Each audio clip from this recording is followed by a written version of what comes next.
Hey everybody, I am here with Calamity, somebody who I've been following their work online for a long time, and I'm very excited to have this conversation. Thank you very much for doing this. I really appreciate it. Thank you for inviting me to your channel, Of course. Bob. Thank you. So, for lack of better description, I guess the way to just explain to people what you do is you were able, or at least the first thing that I discovered of yours was your ability to make video cards output signals that CRTs, 15 kilohertz CRTs, would accept. So basically, force video cards that weren't supposed to work on RGB monitors to work on that. Um, is that how you got started? Like, what's your origin story with that? Because Well, actually, I haven't invented anything. This was already there. There were already other solutions, and I've just been putting things together. Maybe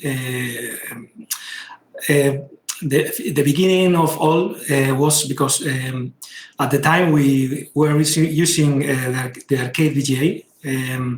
Maybe this was like 2007 or so, and we started trying to add new modes to this card because there were some missing important modes like the one for cave. I can remember, and at the time we were in this forum post-back with a friend that's Recap. Maybe you know him. He's a master of Japanese video game, and we were investigating this issue. And we also had this Spanish forum, Marcianitos, at the time, and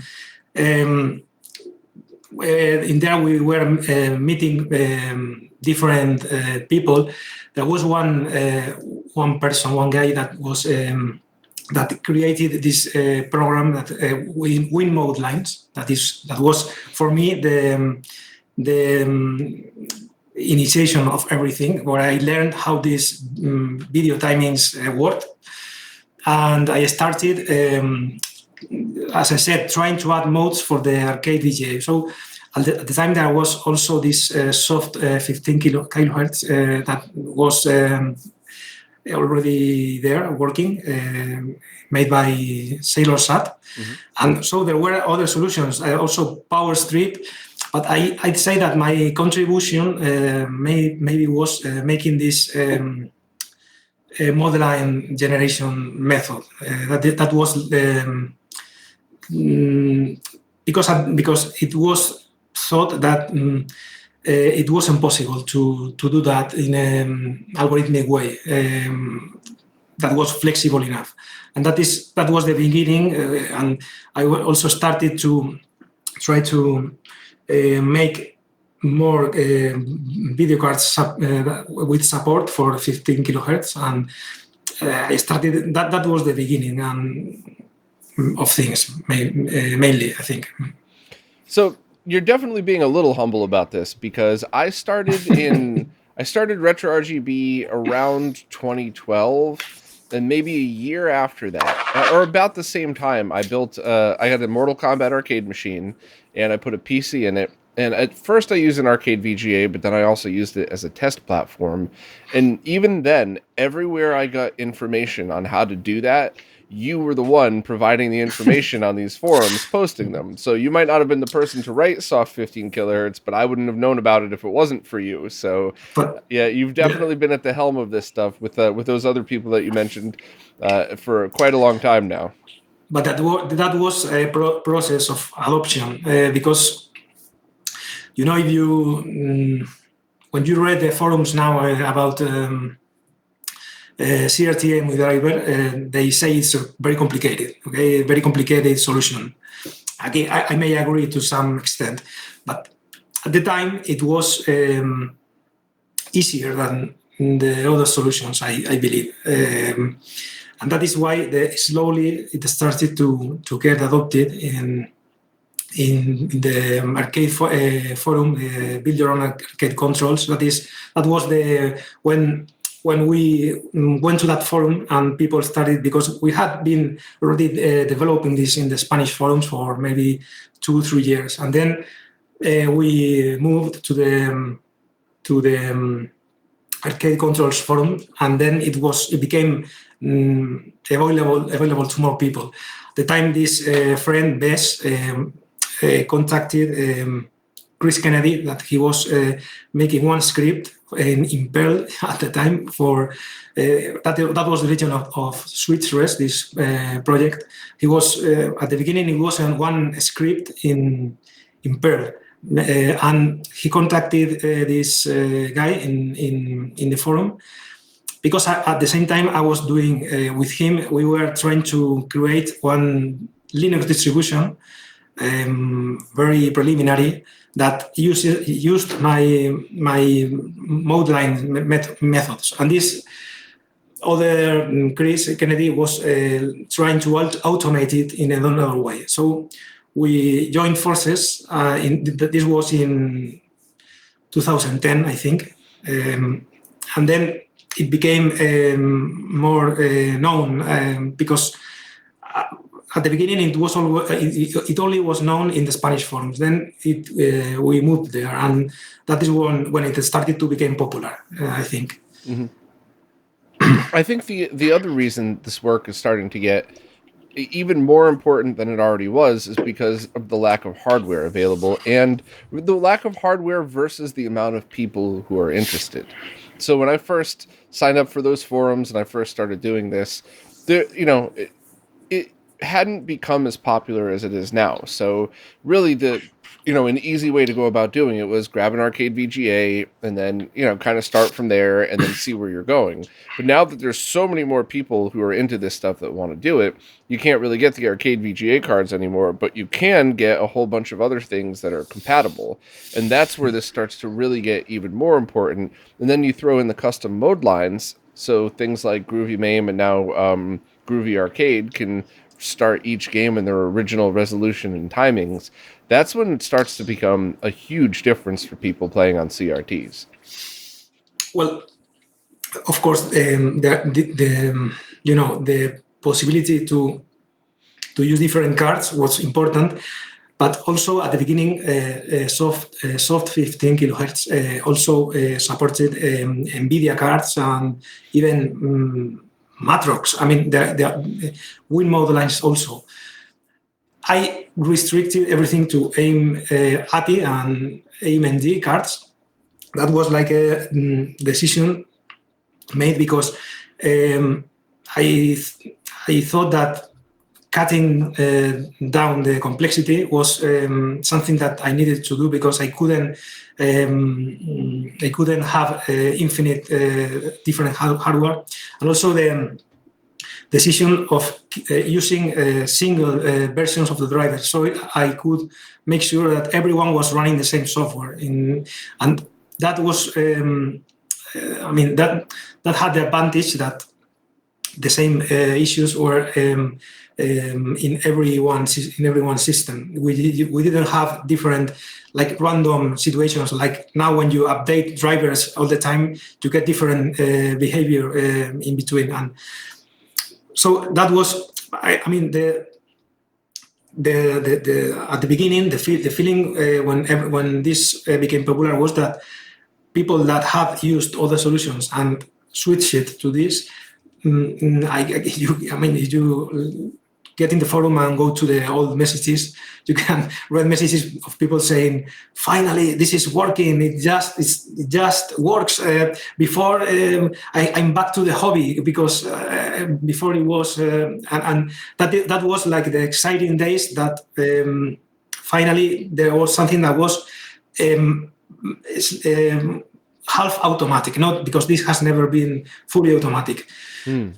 Also, before this, there was this other solution that was awesome. That was Advanced MAME, made by Andrea Mazzoleni.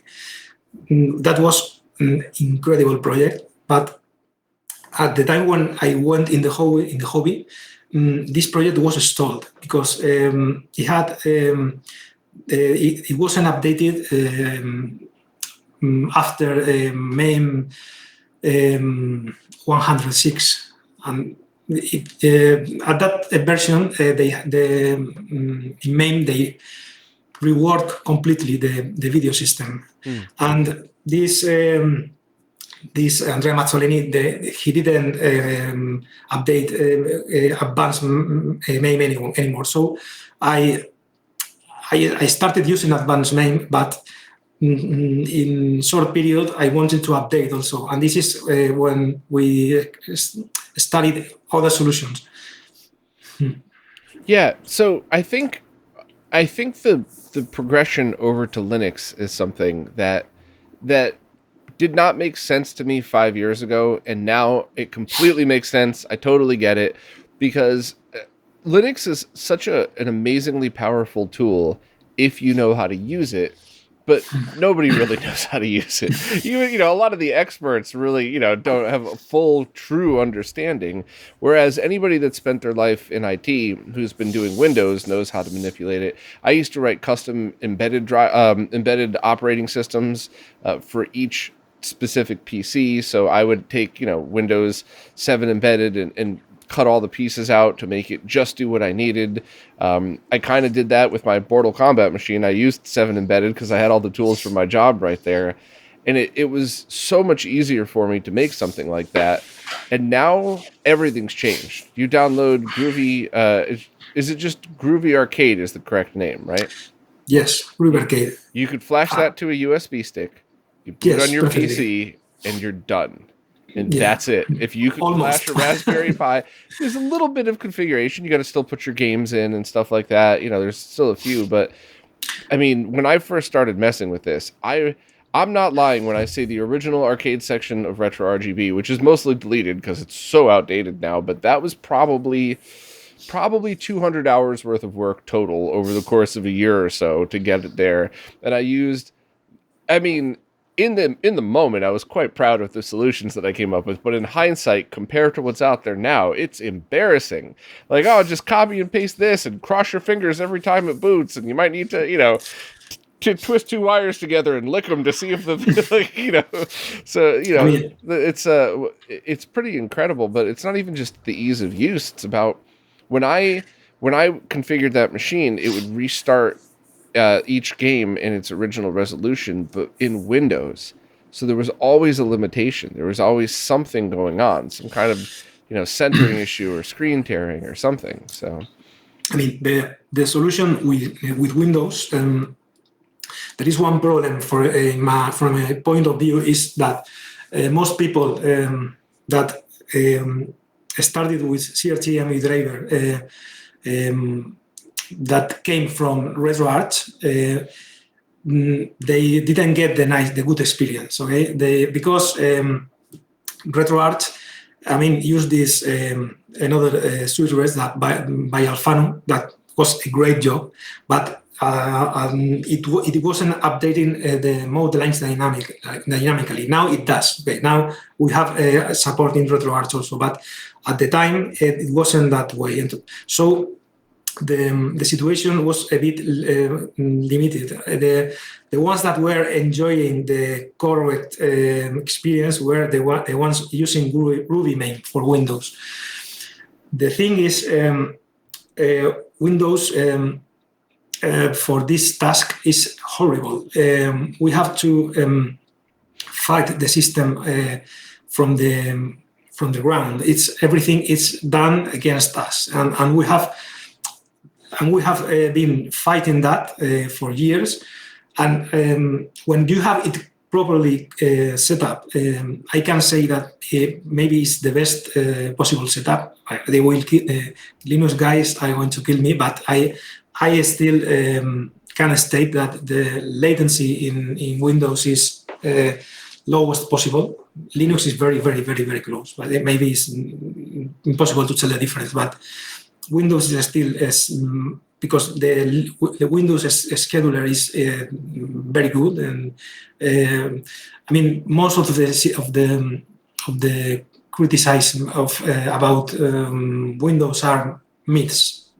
They are not. Most of the stuff people think regarding all this latency and are based in myths, or at least knowledge that comes from another area, from the normal, usual video game industry, not emulation. It's right. All the famous articles in the web are wrong in this area, but that is another topic. What I mean is that once you have been fighting the operating system for years, and you get into Linux and you see that you have the source code. I mean, when I have been doing kernel debugging of Windows drivers with no source code, and that was like nightmare.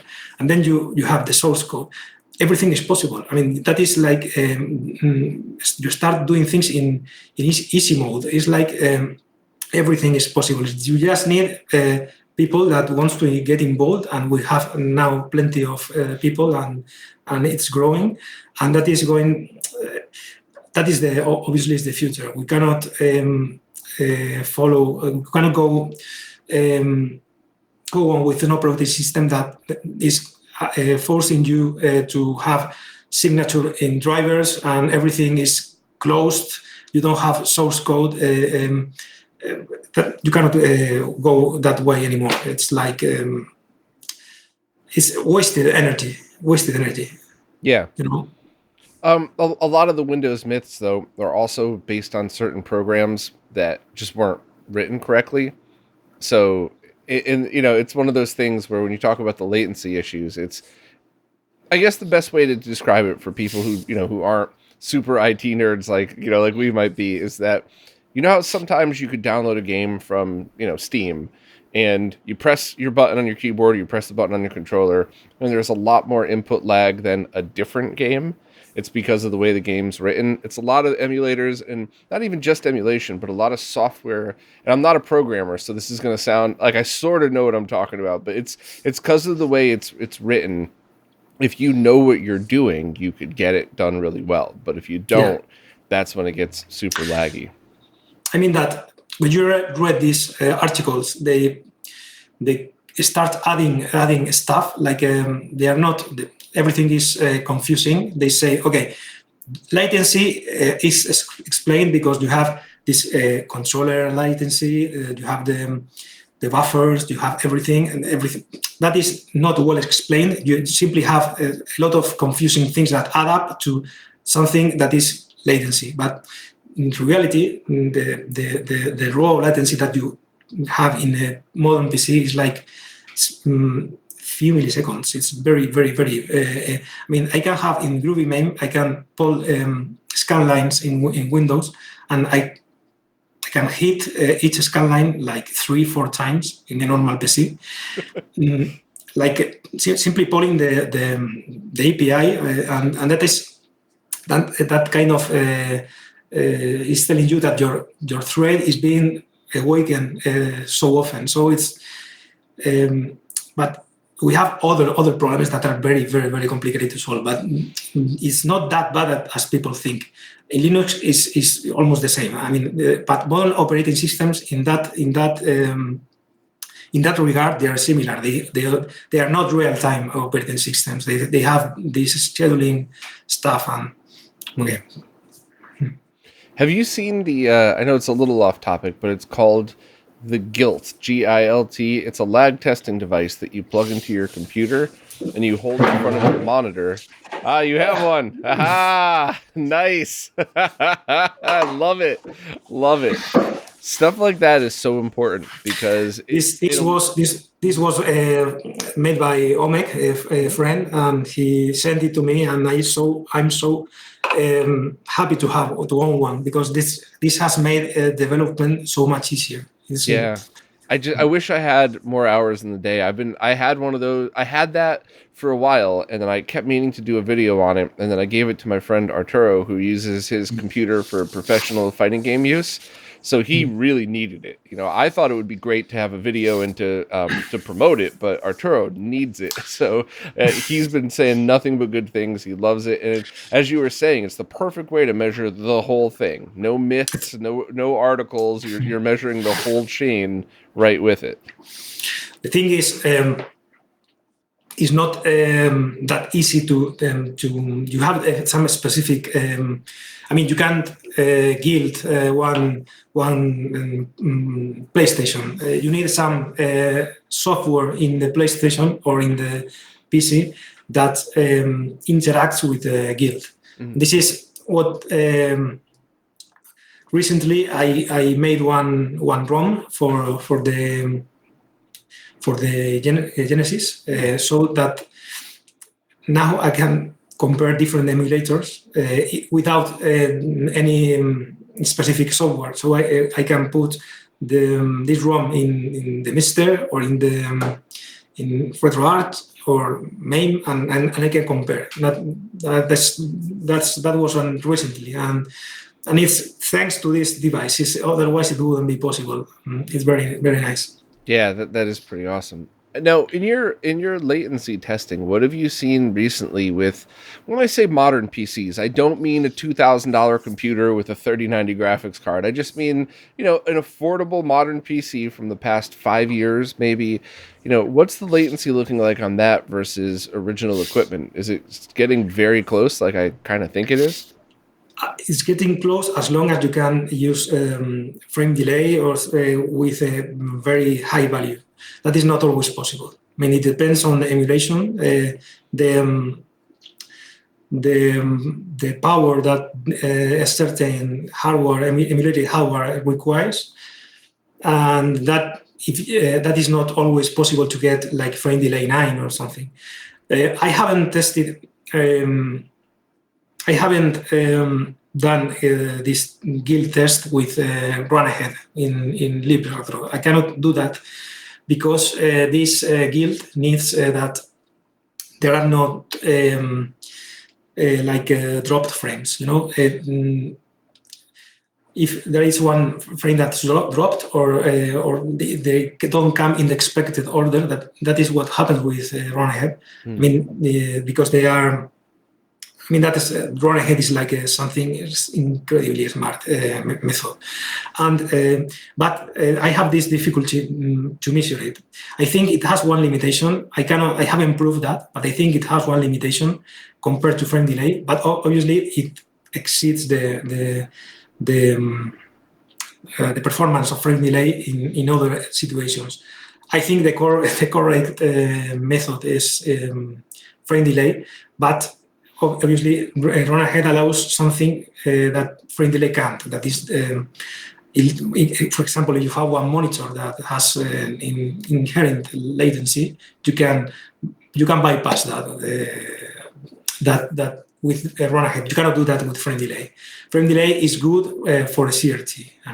It's good in all situations, but for a CRT that has zero latency, and if you want to have the original latency that the hardware had. Some people want to have less latency, and okay, that's okay. I'm not a purist on that, but that is the situation. I think with you have frame delay 9, frame delay 8, maybe you are like 4 milliseconds behind. No. Sorry, not 4 milliseconds behind the original hardware. You have minimum latency of 4 milliseconds. That is what that means, because that is not understood properly. That doesn't mean that you have that when you press a button, it takes 4 milliseconds more time that it would on an original console or hardware. That is not the explanation. It means that 4 milliseconds is the lowest, let's say, this the lowest period that you can press a button and still have the bottom the action in the next frame. It's like you have a frame that frame period is like 16.7 milliseconds. Let's say that 4 is like 25%, okay, of that period. That would mean that the other 75% of the screen of the situations would allow a next frame response. And it's like if you press a button 10 times, okay, 7.5 times, you will have the exact same latency that you would have with the console or with the original hardware. It's just that the other 2.5 could be you would have 1 frame more. It's not, you know what I mean? It's not like something that adds to every. So it's kind of hard to interpret everything, but we are very close, and it's just a matter of having enough power. Really, that means that you have a good computer, and because emulation is not usually optimized in terms of low resources. I mean, it's the contrary. They try to favor accuracy against performance, and that's why it's going to be. And the computers aren't getting as faster as they did. There is a slowdown in this, okay, and maybe it's going to be stable for years. So we should maybe consider trying to make everything a little bit more more performant, you know, in order to get this latency down. That is the only way to. I mean, to put it simply, in order to get low latency, we need to emulate things very fast, because the same run ahead is based in something similar. Run ahead means that you have to be able to emulate the frame twice, or I mean, at twice the speed, or at 3 times the speed that normal executions, in order to be able to record these 2-3 frames that are going to allow you to bring the input back. So it's the same. You need powerful. You need a powerful computer. Yeah, I think the 4 milliseconds thing. I mean, while it is different, I think that's also the good way to visualize a lot of different scalars these days. And you're really never more than a frame of lag. So for your average person, that's 0. You would never notice the difference. For professional fighting game players, professional Tetris players, you'll probably maybe see a little bit, but it's really not. It's not as bad as like when you see those SCART to HDMI boxes with 7 frames of lag. Like everybody will notice that one. It's not like that. I mean, the thing is interesting because people say that.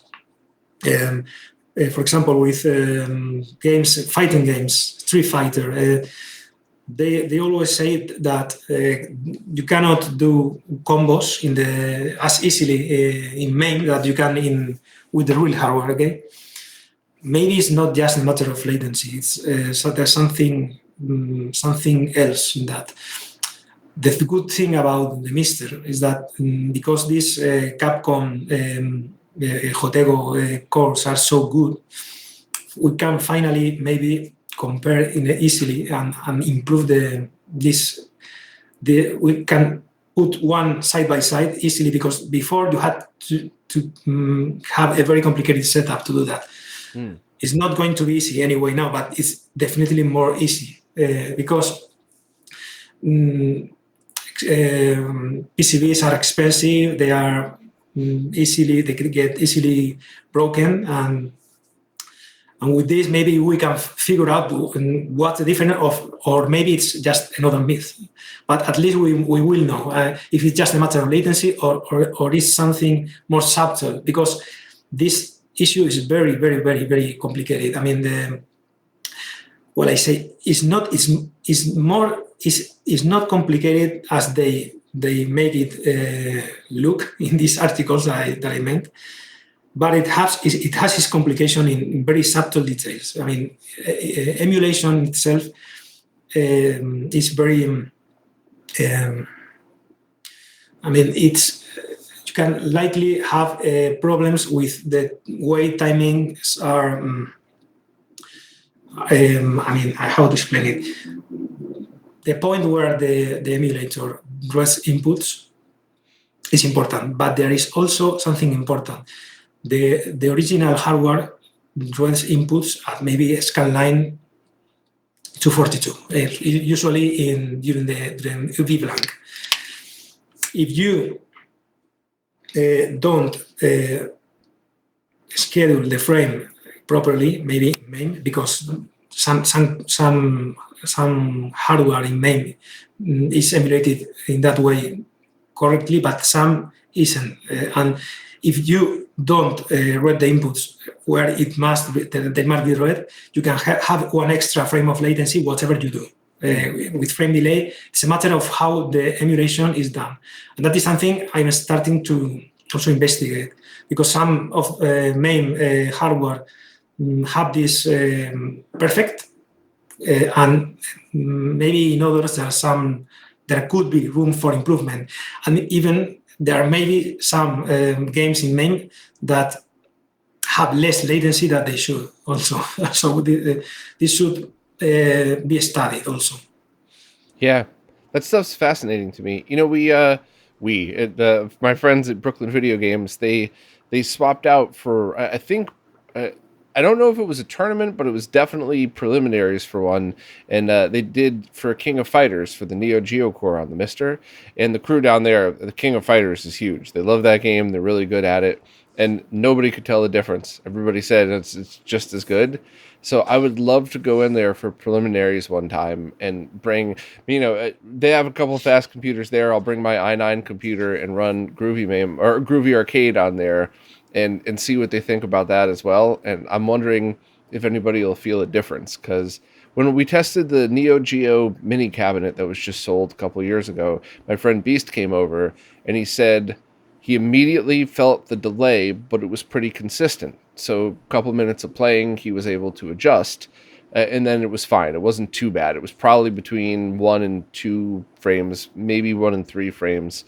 But when he uses Mister, there's no adjustment. It's exactly like it. So it's, and obviously those are low-powered computers inside those arcade, cheap arcade boxes.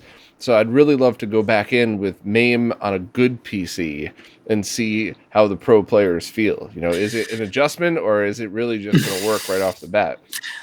Yeah, I mean, I've just yesterday I finally could kill this Mister with the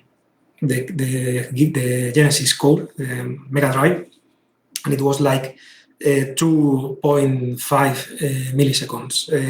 That is, if you think of it, that is 1 millisecond for USB polling and 1 millisecond VBlank. So that is no latency at all. I mean, it's just completely. And we want to. I mean, we can do that also in Groovy MAME with frame delay 9, but very few of the hardware in MAME allows that, unless you have a super powerful PC. That is what I think. There are also other. We also have this frame slice method that we would like to implement. We have some test code of that, but it's very complicated to implement it, and because that is, for me, from my point of view, that is the perfect latency solving method and for everything. But that requires a very it's very complicated to synchronize with the screen. You need to synchronize at scanline level, and that is that's where the problems with real-time operating systems start to actually arise. So probably that will need special hardware, like having the external video card that totally custom hardware that somehow bypasses all the graphic system in the operating system, all the graphic stack. Everything is bypassed, all the buffering, and you can do direct scan line to CRT to raster output completely perfect, and you have to. I mean, that the advantage of that is there is no buffering. You emulate a scan line per scan line. You don't buffer the whole frame, because that causes a lot of issues that are very subtle regarding latency. The fact that emulators buffer the whole frame is a source of problems for all this. It's when you see the result and you are not like trying to analyze this from lower detail, and you cannot notice the difference. But when latency comes in place is when all this is. I mean, the perfect solution to have zero issues would be to emulate scanline per scanline and draw the scanlines as soon as they are emulated. But that is nearly very difficult to do with PC. It almost can be done, but it's very difficult. So when you said some kind of custom hardware, you mean a completely custom motherboard with processor and video chip on it designed to run MAME in this method? Or do you mean like a USB or Thunderbolt card for that? Yeah, I mean, there is one user in our channel that is already experimenting with one such device. There was, if you know this Arvid project, there was already one person that made this with I can't remember the BeagleBone card, and it worked through network, and incredibly this gigabyte network is fast enough to do it.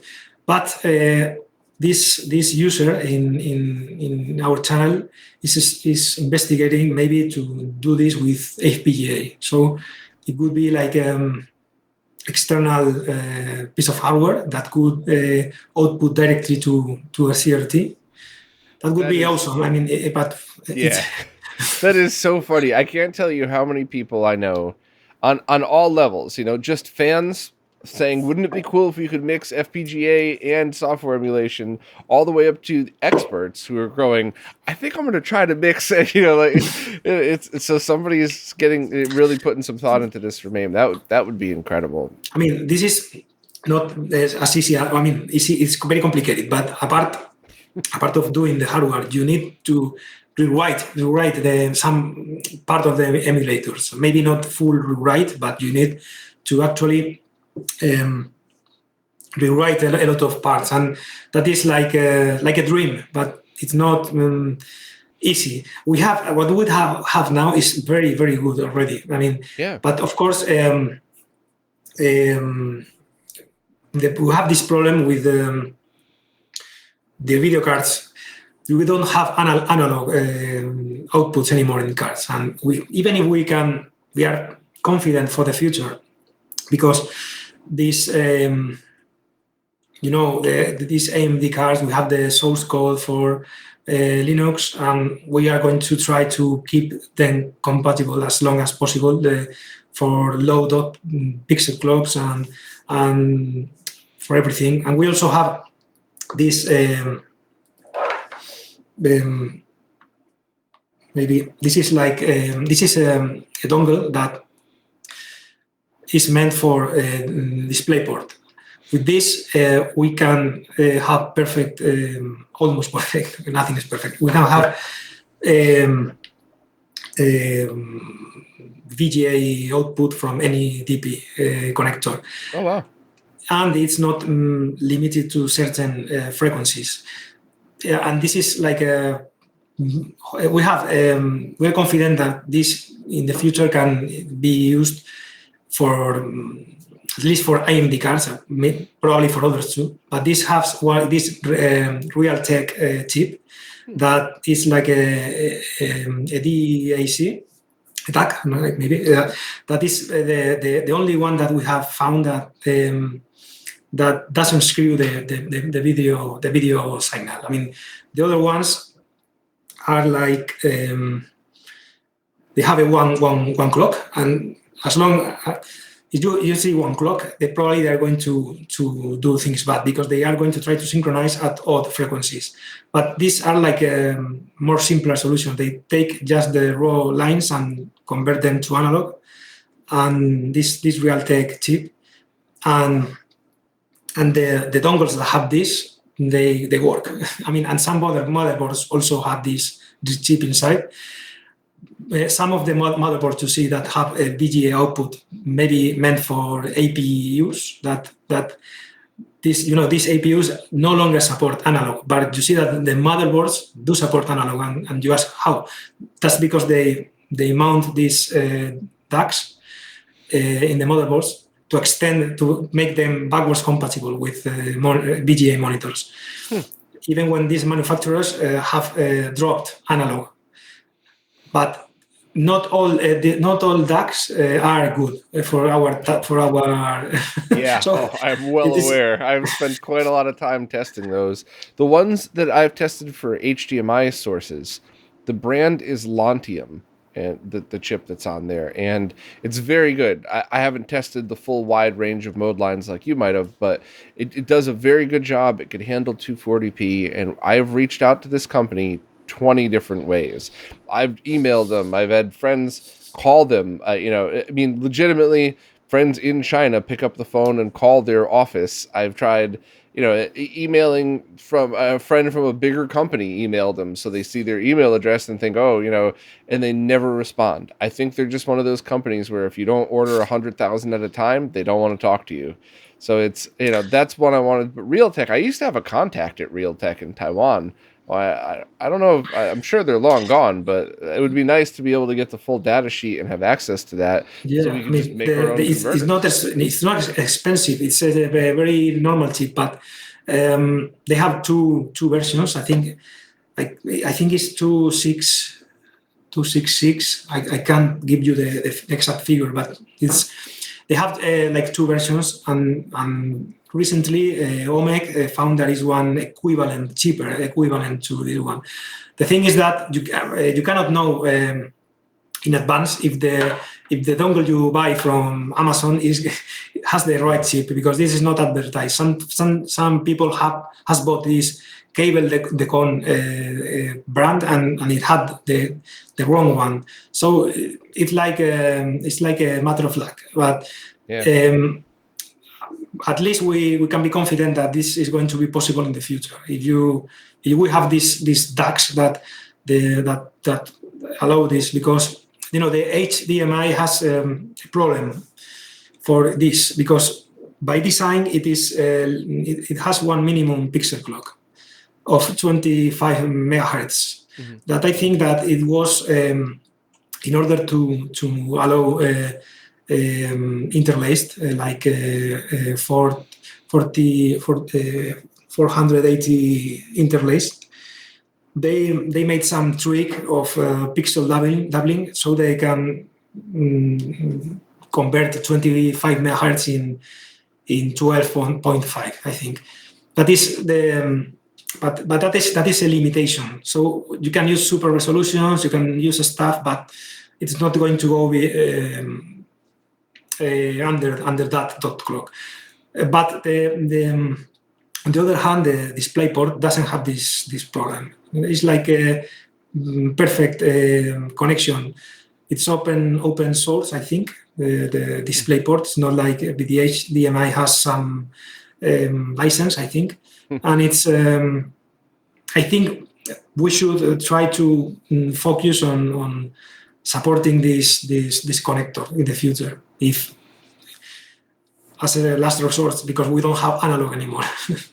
So in the PC world, DisplayPort is amazing, and I love all the things you could do. The only problem is when in the home world, right? Like you have a brand new console, it's HDMI, your TV's HDMI, that's the only thing. So when you're talking to people who want to put MAME on their TV, so then they would have to get a DisplayPort to HDMI converter, or they would, but I guess at that point, you're probably going to have to buffer a little bit to make it compatible because you're not going to be able to send those crazy different mode lines and resolutions scaled. I mean, it's the same problem that the open source scan converter has, in that you could take the resolution and double, triple, quadruple it, but not every TV is going to understand what that signal is. So it is pretty cool. It's frustrating because the HDMI association is pretty much an antitrust violation because the companies that own the HDMI association also make and regulate the TVs and the stuff that comes out.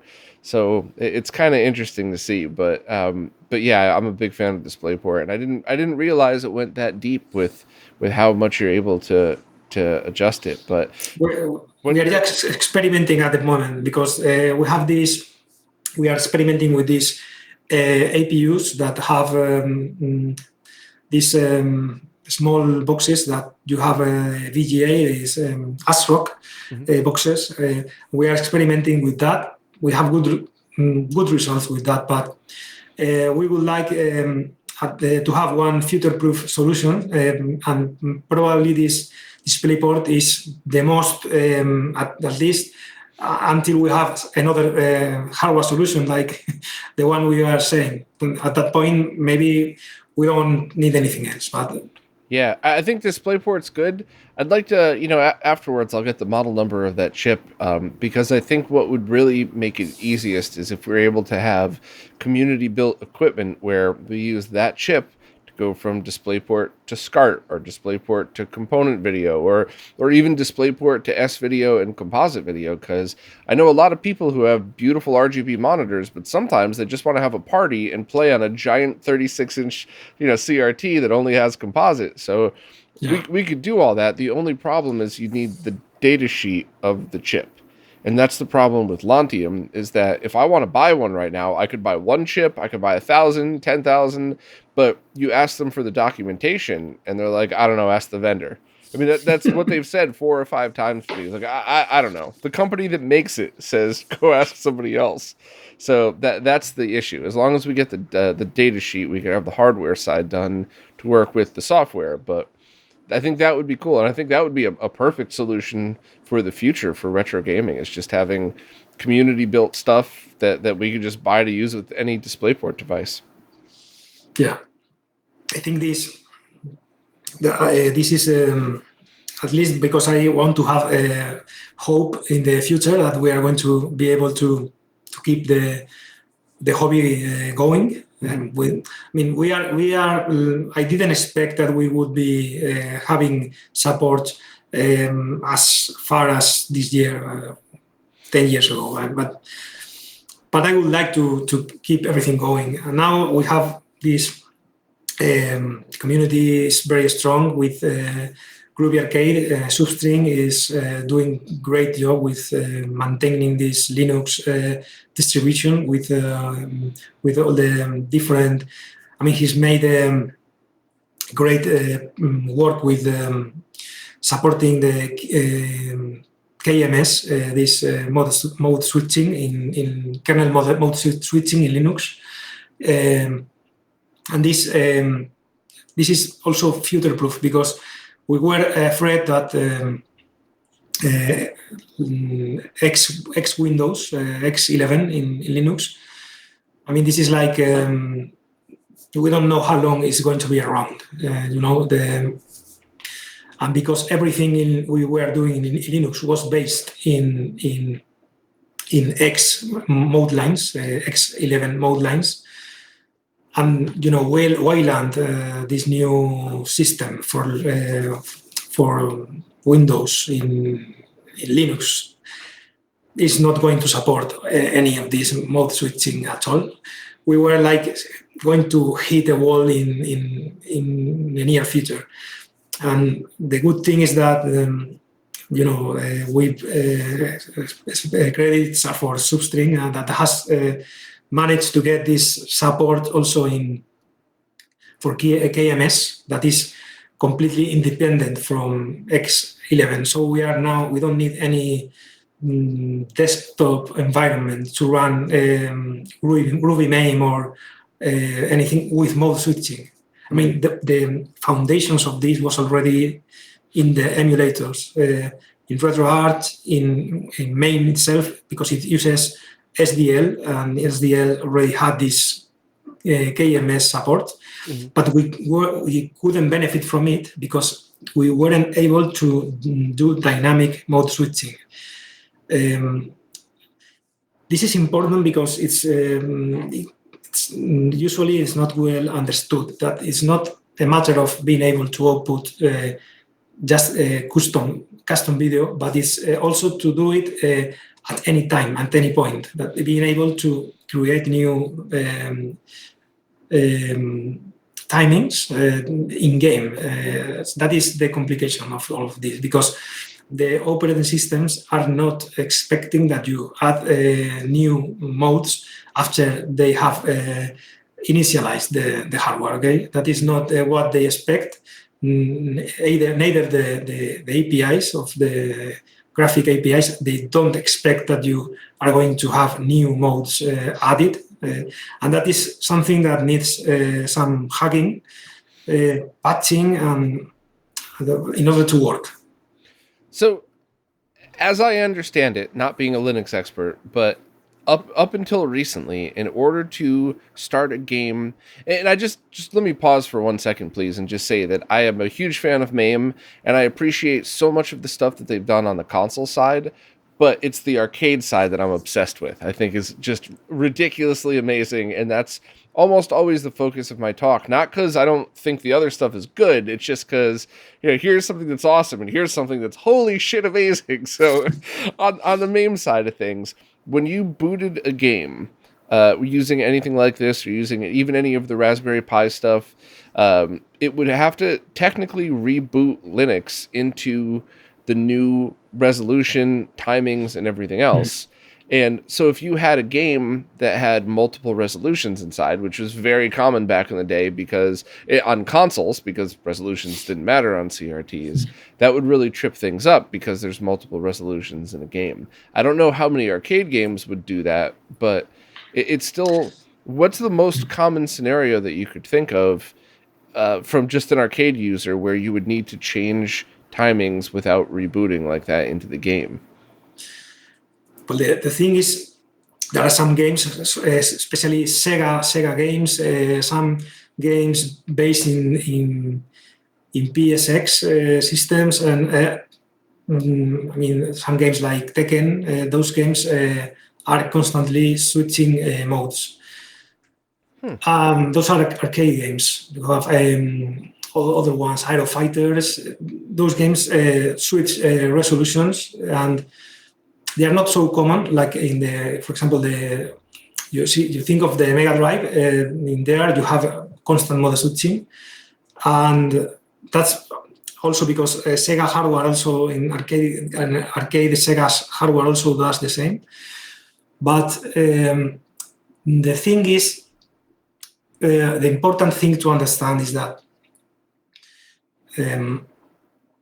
systems that are, solutions, not systems, video solutions that are based on lists of modes, they are completely wrong and limited for arcade, because arcade resolutions, refresh rates are so many different that you cannot create a list that the operating system can reasonably handle. It's too long, it makes the system laggy just in order to process that.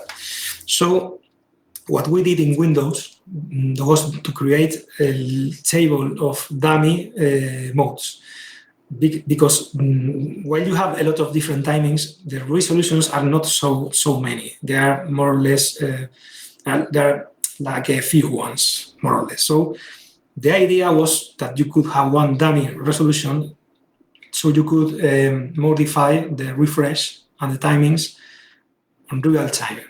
That is what made Groovy MAME for Windows possible.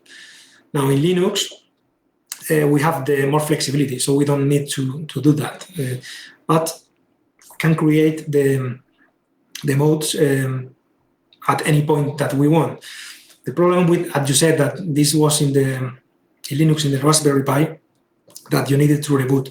Now they have already fixed that. These guys from RGB Pi, from this cable, they have found also a situation. They are also using switch res now, but they have their own method, and they have found a workaround for this using KMS also.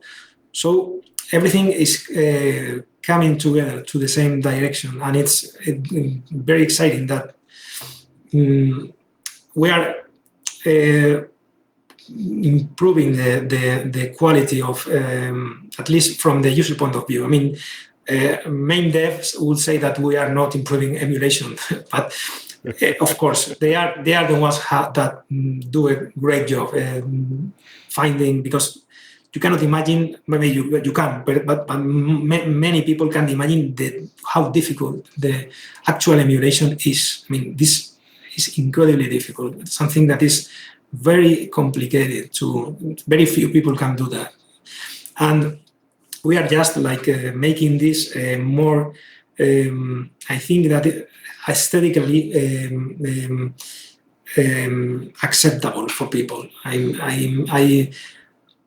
I couldn't play something that has steering, for instance.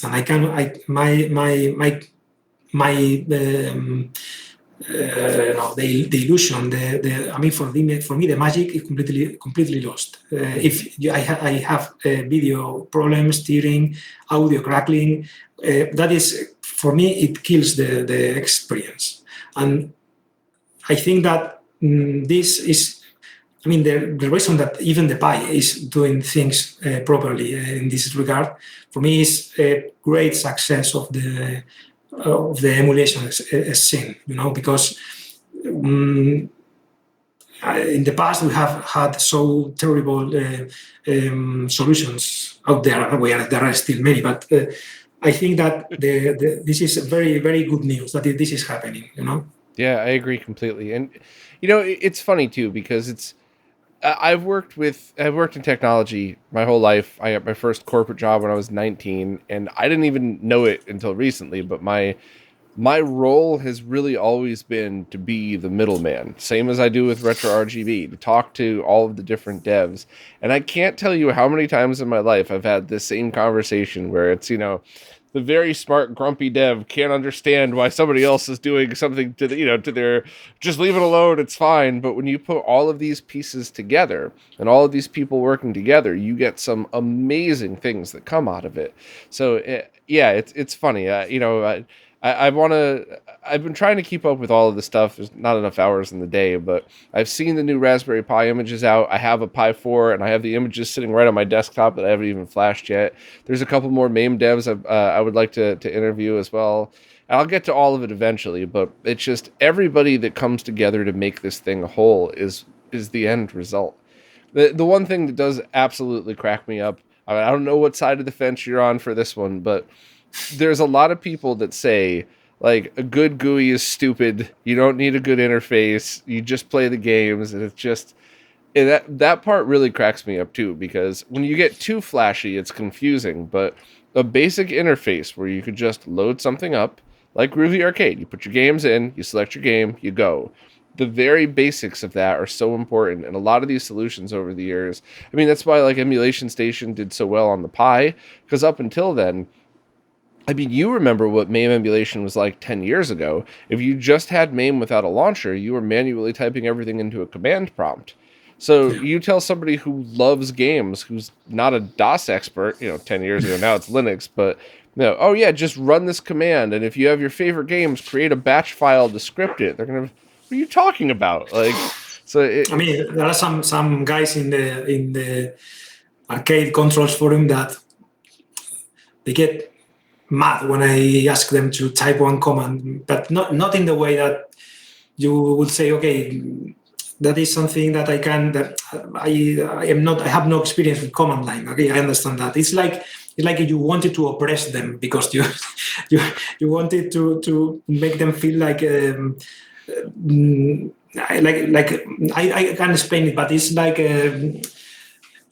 the people no longer accept that they have to type stuff on command line. That is like they are another generation of people, and I see it with my kids. They have these tablets, and they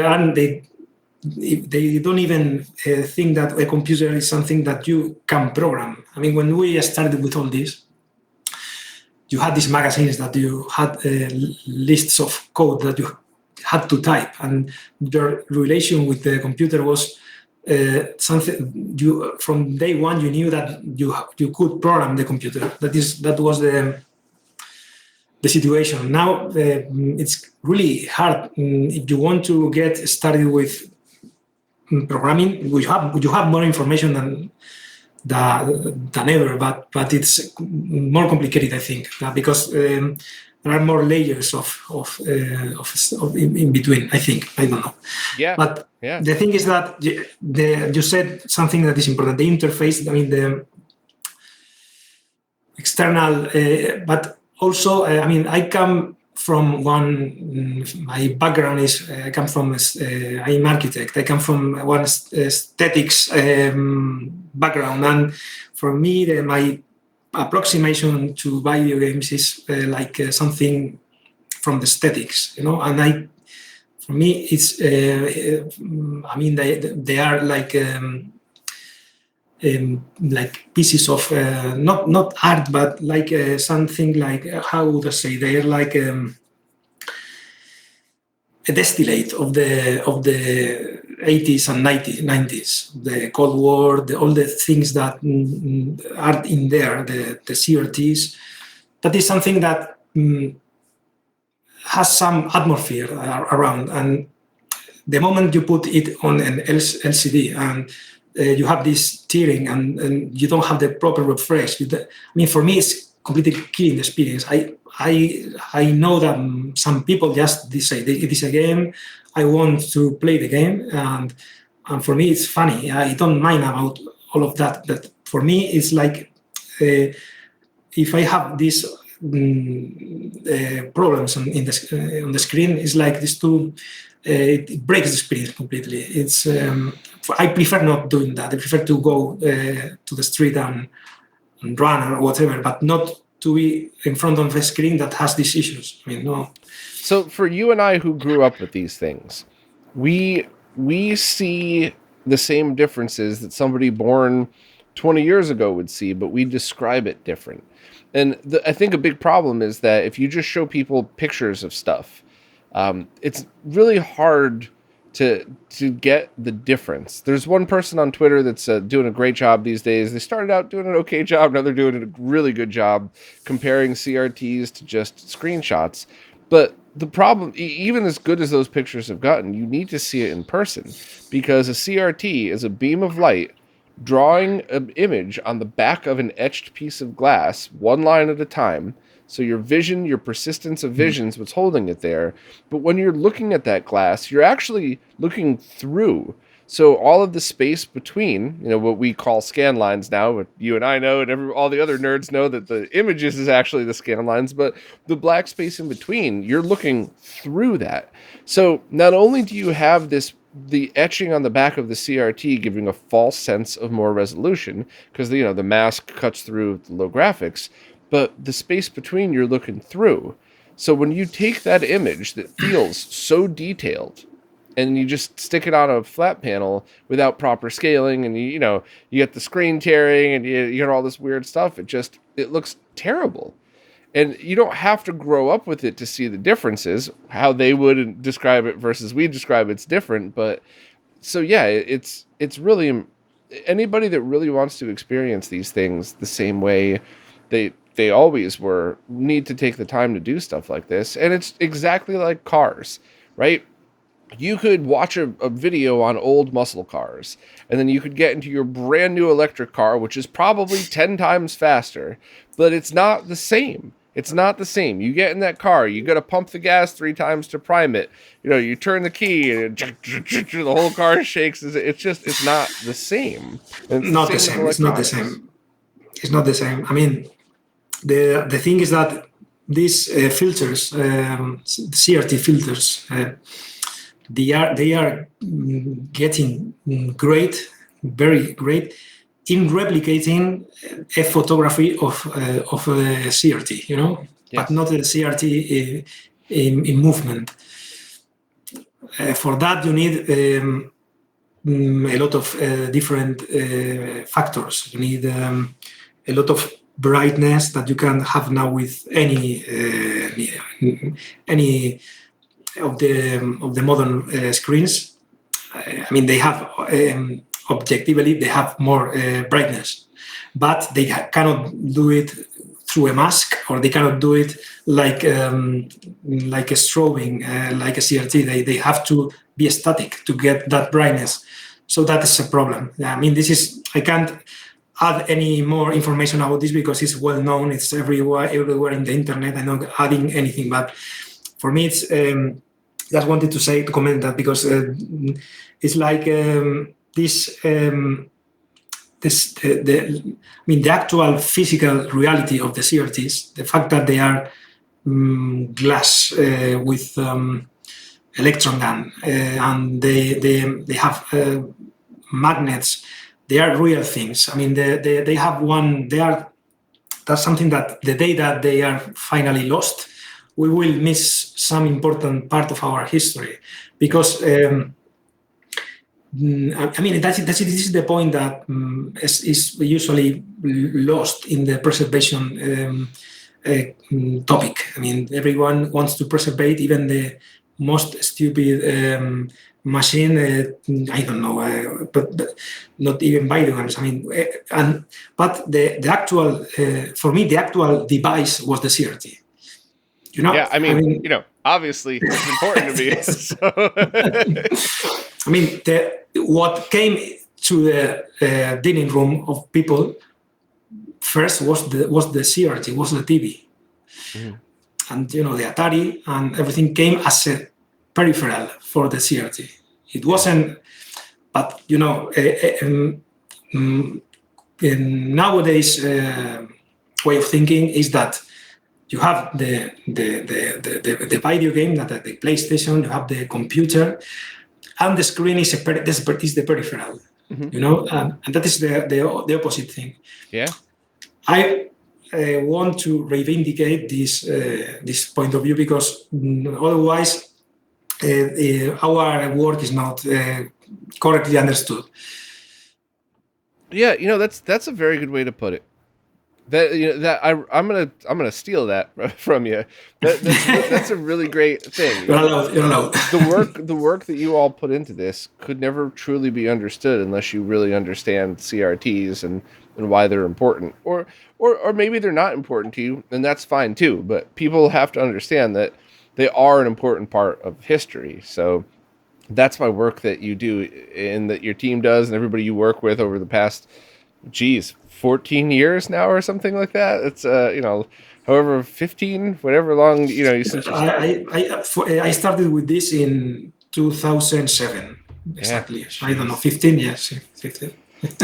So if people want to get started experiencing this, so it's easier on an RGB monitor because you could just take VGA or DisplayPort and turn that into RGBS. And I'm not going to waste everybody's time here. I talk about that all the time on the podcast and stuff. But if you have an RGB monitor and you want to rediscover MAME, let's just say, because everybody's used MAME. If you're listening to this podcast, you've used MAME, definitely. But rediscover all of the changes and additions of the past. A couple of years have gone pretty crazy in a good way, obviously. But so you take a CRT and you find yourself the hardware solution to go VGA to how your RGBS. You find a video card on a list. I've always referenced your lists over the years, by the way.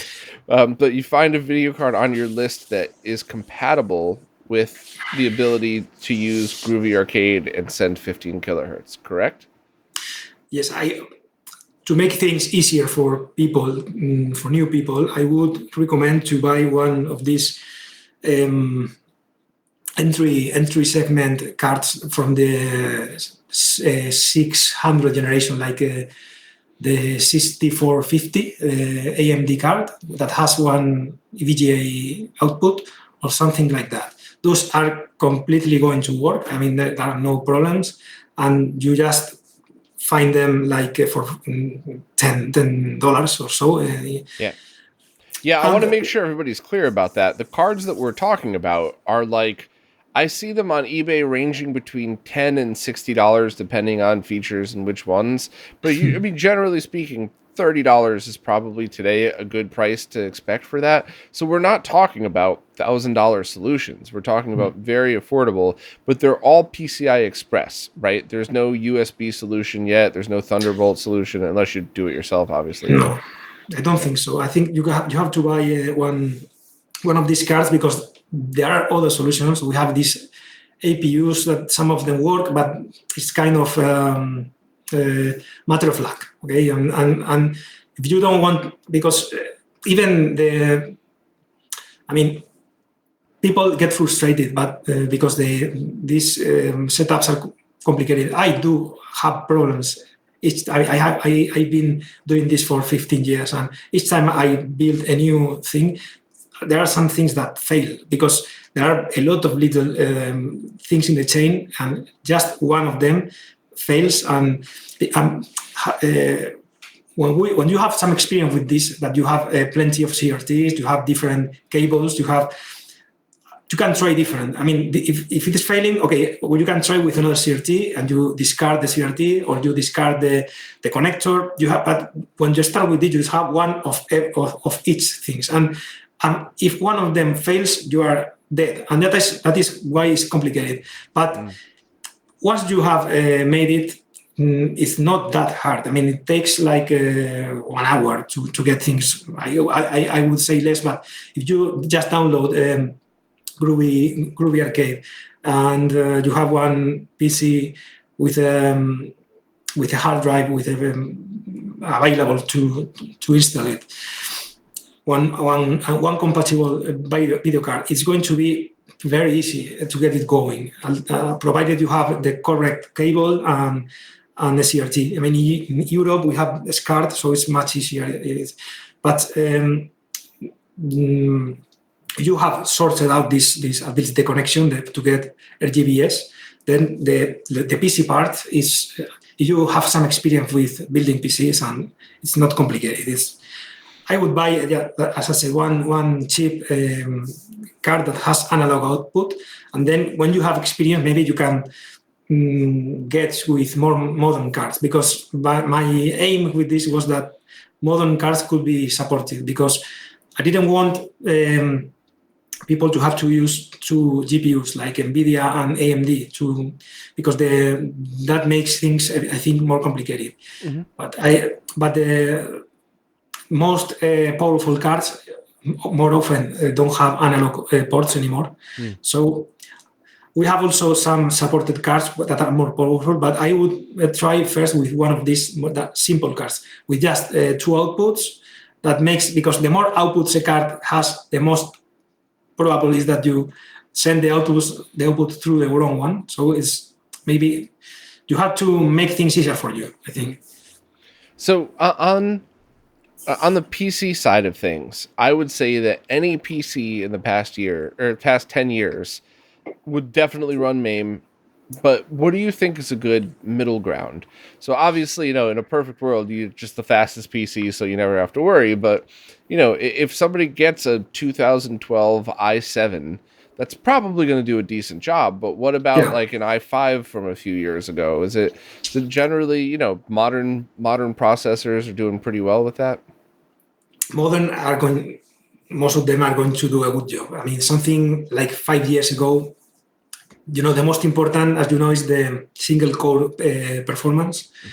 Mm-hmm. And I think that one, it doesn't matter that is i3, i5, i7, because that usually is the number of cores. So, and you don't really, I mean, I would prefer that people didn't go for these dual core systems, because in the future we want to add, when we get this, we would like to be able to use the threads on another core to do polling of the scanlines and stuff. But we're not using that yet. So, but people need to look for single core performance, and that probably one i5 for maybe 5 years ago is going to do a good job, I think. Obviously, it's laptops and such are always worse, because those have these heating problems and performance is some bottlenecks of other nature. If possible, you have to have one proper PC with a normal box, and the most you don't have to buy one computer brand new for that. But also, junk collecting is not a good starting point for this, because you are going to have issues of compatibility with hardware, and I think that trying to recycle an old computer makes things more difficult for the newcomer. But it's quite often that the newcomer doesn't want to spend $500 or so on a new PC, and so it's something that. But on the flip side, it's also very common for an adult to have, I can't tell you how many of my friends and family, they'll get a new computer, I'll transfer all the files over, and they say, what do you want to do with the old one? And I'll say, it's not really worth anything. Leave it in your closet in case this one ever dies. So that means now they have a perfectly good computer sitting there that's just not good for day-to-day stuff. So the thought of finding something like that, which many of us probably have in a closet somewhere, putting in one of these compatible video cards and starting is definitely a good basis. I was curious about the laptop side, though, because there's integrated graphics that run with the same chipsets that you would recommend that have VGA output. It's starting to get less common these days, but unless that's your only choice, it's probably best to just stick with the desktop, right? I think so. I have tried Groovy MAME on laptops, and it works reasonably well. But the fact that they start like if you use frame delay, the fan starts to make noise. I mean, I don't like laptops at all. I use them because you can use them on a sofa, but I don't like laptops. They get hot. They have these bottlenecks. I think they are not good at all. But at least for this, they have other things. But I would use one. As you said, one of these. Your friends retried PC, but if it's not too old, I mean, because you don't want to use a Core 2 Duo now or something like that. It's like I have one in my cabinet. I confess, but you don't want to use that. There are better things. Okay. So I guess the last thing to tie it all together would be the drive. Is running this off of a USB 3.0 flash drive going to be okay, or does the emulation constantly read the drive as it's being used? You mean the USB? Yeah, so running it off a USB versus a SATA hard drive or something like that. But you mean for using Groovy Arcade? Yes. Okay. No, I don't recommend that. I mean, if you want to use that, I mean, you can test it from the USB. Mm-hmm. But if you're going to use that, I recommend you install it, because some years ago I wanted to make this like a popular solution to use it from a pen drive, but the pen drives break because of this. If you use my experience, I mean, maybe if you have one expensive pen drive, it takes longer to break. But if you use it, because unless you disable the swap drive, because this swap drive in the systems is constantly breathing, and it completely breaks the pen drive. So it's not going to break if you use for a while. But if you use it every day, it will break. I think that for testing is okay, but if you want to make constant use, you have to install in a hard drive. You don't need a very big hard drive. But I would use a fast one, because what is nice is to something that boots fast. It's more important than you think, because when you have to test stuff, the time that it takes to restart wastes your lifetime. And it's a good investment to have one SD disk these days. It's very cheap too. I've seen 128 gigabyte SSDs for $20, and no, they're not the fastest on the planet, but they're all faster than the USB versions of it. So the only ones that I have seen SSD USB sticks. I have one right here. It looks just like a regular USB, but it's not flash memory, it's SSD. The only reason I brought that up is because there's many of us that probably have a PC like the one I just built with an extra PCI Express slot. So would it be plausible to put one of these older graphics cards in the extra slot, boot from a USB flash drive, and then be able to tell Groovy Arcade to use that video card, not the other one? Okay.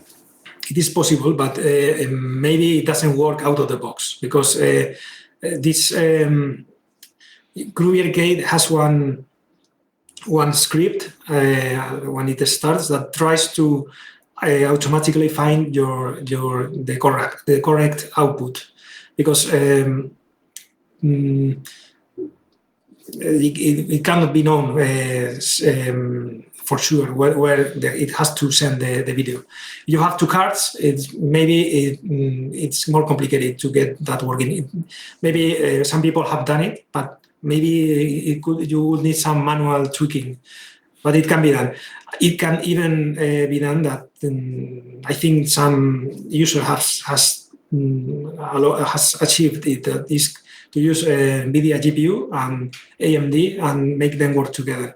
But that is something more advanced. If you want something easy, I think it's like one single card. And I know that what people what refrains people from testing this is because many people have NVIDIA cards only, because they are so popular, and just few people have AMD cards. And because of that, because the typical question is this already compatible with NVIDIA? Can we run this in NVIDIA?